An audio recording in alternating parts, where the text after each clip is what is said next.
Hey everyone, today we're looking at the interesting ending of one of the Gospels from Mark 16. The angel said to the women, "Don't be alarmed, you are looking for Jesus of Nazareth who was crucified. He's been raised. He isn't here. Look, here's the place where they laid him. Go, tell his disciples, even Peter, that he is going ahead of you into Galilee. You'll see him there, just as he told you." Overcome with terror and amazement, they fled from the tomb. They said nothing to anyone because they were afraid.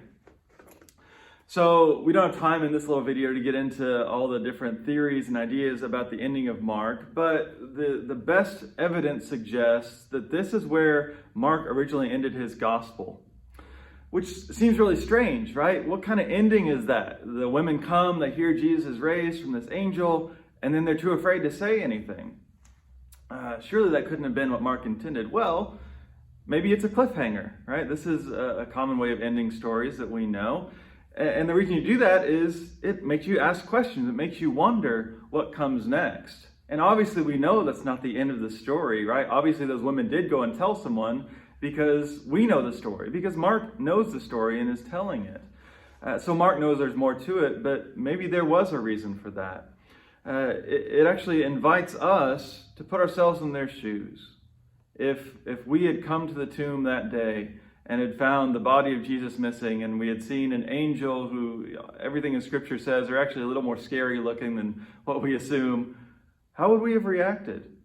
It mentions that they're feeling both terror and amazement. Right? Our emotions are always way more complicated than we like to think sometimes.